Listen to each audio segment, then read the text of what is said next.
साहित्य कृतीनं समाजाचे प्रश्न सोडवले नाही, सरकारनं समाजाचे प्रश्न सोडवले नाही आणि ज्या राजकारण्यांवर सत्ताकारण्यांवर प्रश्न सोडवण्याची जबाबदारी होती, महात्मा फुल्यांनी विद्येचं महत्व सांगताना विद्येविना मती गेली, मतीविना नीती गेली, नीतीविना गती गेली, गतीविना वित्त गेले, वित्ताविना शूद्र खचले, अवघे अनर्थ एका अविद्येनं केले. त्यावेळी महात्मा फुल्यांनी हेही सांगितलं की ज्या शेतकऱ्यांच्या घरून त्यांची शिकलेली मुलं पांढरे कपडे खादीचे घालून मुंबईमध्ये सत्ताकारण करतील, महाराष्ट्राची सत्ता गाजवतील, देशाची सत्ता गाजवतील, ते लोक त्यांच्याच मायबापांचं शोषण करणार आणि ते सत्य समोर आले. फुल्यांनी हे 19व्या शतकात सांगितलं, ते 20व्या आणि 21व्या शतकात आपल्या समोर आले. ते तेव्हाच त्यांनी सांगितलं.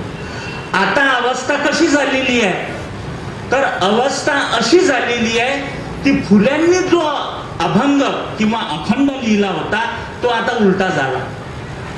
म्हणजे विद्येमुळे मती नाही गेली, विद्येनंच आता मती गेलेली आहे. म्हणजे विद्येनंच सर्व अनर्थ झालेले आहे.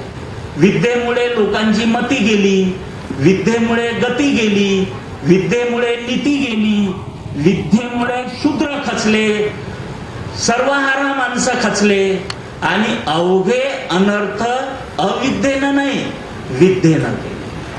शिक्षितांची पिढी तयार झाली आणि नव्या पिढीला त्यांच्या संधी आणि त्यांना काम न मिळाल्यामुळे ते कोणत्या स्तराला जातात हेच सर्वांना माहीत आहे.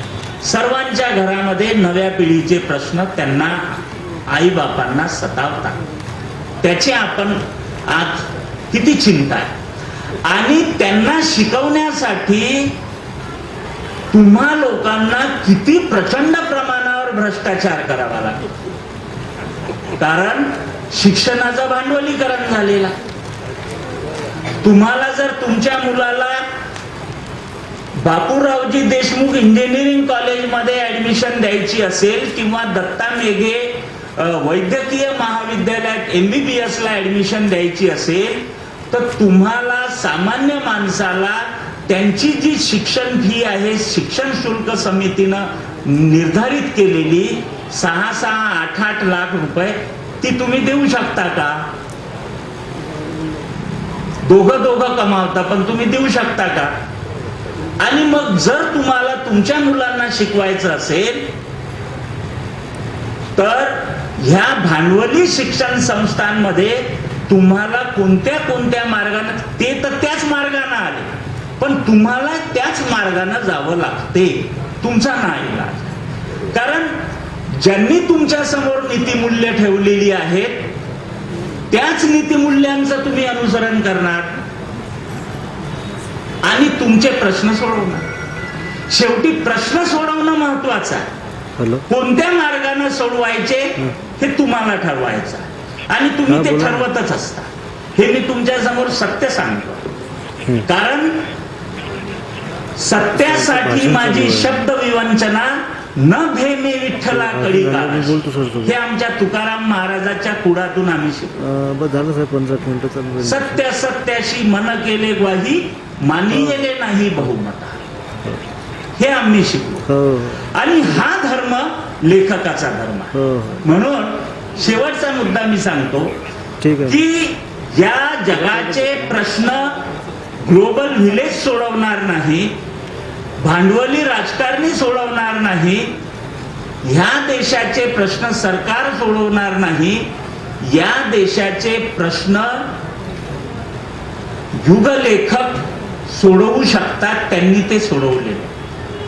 युगलेखकांनी, आंबेडकरांनी, गांधींनी, तुकाराम, ज्ञानेश्वरांनी आपल्या आपल्या युगाचे प्रश्न सोडवलेले आहेत आणि त्यांनी सांगितलेला की आपुली या पोटासाठी करी लोकांची या गोष्टी, तुका म्हणे शिंदडीच्या व्यर्थ श्रमविधी वाचा, स्वये आपणची रीता रडे पुढिलांच्या हिता, अंगी ज्ञानपणाची मस्ती, बोलणे ती तुके वाया गे. तुका म्हणे गाढव लेखा, जेथे भेटेल तेथे ठोका. हे तुकाराम महाराजांनी सांगितले.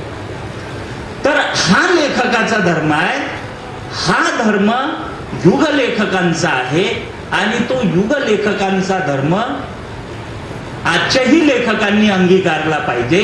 तेव्हा समाजामध्ये आंदोलन निर्माण होईल, तेव्हा समाजामध्ये दबाव निर्माण होईल, तेव्हा शासनावर दबाव निर्माण होईल, तेव्हा राजकारण्यांवर दबाव निर्माण होईल आणि ते समाजाचे प्रश्न सोडवण्यासाठी प्राधान्य देतील, अग्रक्रम देतील. त्यातून हे सर्व प्रश्न सुटणार. आणि म्हणून शेवटचं तुम्हाला सांगतो की हे जे मी बोललो हे सर्वांच्या मनात आहे, पण हे कोणी बोलत नाही आणि हेच बोलण्याची गरज. कारण समाजानं आपला आवाज मोकळा ठेवला पाहिजे. जर आवाज मोकळा ठेवत असाल तरच समाजाचं शोषण करणारे जे लोक आहेत त्यांच्या मनामध्ये दहशत निर्माण होईल. आणि जर त्यांच्या मनामध्ये दहशत निर्माण झाली तरच ते समाजाचे प्रश्न सोडवतील. म्हणून माझं तुम्हा सर्व लोकांना आव्हान की जे नवीन पोरं काम करतात समाजामध्ये, त्या पोरांच्या हातामध्ये तुम्ही समाजाची सत्ता द्या. मी एका भाषणामध्ये सांगितलं होतं, त्या मुद्द्यानं मी समारोप करतो. जे वयोवृद्ध लोक आहेत, ज्येष्ठ लोक आहेत, ज्येष्ठ राजकारणी आहेत, त्यांनी आपल्या बँका, आपल्या शिक्षण संस्था, आपले आमदार खासदारकीचे पद हे समाजातल्या काम करणाऱ्या नव्या पोरांकडे द्या. हे पोरं सर्व प्रश्न सोडवू शकतात, यांच्यामध्ये क्षमता आहे. म्हणून जेव्हा या देशाची सत्ता, समाजाची सत्ता, शासनाची सत्ता, सरकारची सत्ता, जी सत्ता प्रश्न सोडवत असते, ती सत्ता जर तरुणांच्या हाती जात असेल तरच या देशाला उद्या भवितव्य राहणार आहे. नाहीतर ही नवी पिढी निराशेच्या गर्तेमध्ये अडकून पडेल आणि यांचा विनाश पाहण्याचं दुःख यांच्याच मायबापांच्या वाट्याला येणार. आणि म्हणून हे जर यायचं नसेल तर वयोवृद्ध लोकांनी आपल्या पदांचा मोह सोडला पाहिजे, आपल्या संस्था सोडल्या पाहिजे. स्मशानात लाकडं जातात तरी सत्तेचा मोह लोकांचा जात नाही, तो गेला पाहिजे. आणि हे नव्या तरुणांची जबाबदारी आहे की जर आपले बाप लोक आपल्या हातात सत्ता देत नसेल तर ती त्यांच्याकडून घ्या आणि त्यांना वानप्रस्थाश्रमाकडे पाठवा. किंवा त्यांना सांगा की तुम्ही आता फक्त आम्हाला मार्गदर्शन करा आणि आम्ही हे सर्व समाजाचे प्रश्न सोडवतो. आणि या गांधीच्या जिल्ह्यातून, वर्धा जिल्ह्यातून गांधीचाही हाच आवाज होता. तो मी आपल्या समोर तुम्हाला हाक देतोय. गांधीजीच्या आत्म्याची ही हाक आहे की नव्या तरुणांच्या हाती तुम्ही हे सर्व समाजाचं कारण, राजकारण, समाजकारण सोपवा. ते लोक समाजाच्या भल्याचं राजकारण, समाजकारण करतील आणि या जगाचे प्रश्न सोडवतील. हे उगीचचे जे प्रश्न आहेत त्याच्यावर चर्चा करून समाजाची दिशाभूल करू नका. हे आवाहन मी तुम्हाला करतो आणि सर्व वयोज्येष्ठ लोकांना आणि तरुणांनाही सांगतो की ह्या एका चळवळीमध्ये, विचाराच्या ह्या चळवळीमध्ये तुम्ही सामील व्हा. माझ्यासोबत या, मी तुमच्या सोबत आहो. हे एक आंदोलन आहे, विचारांचं आंदोलन आहे.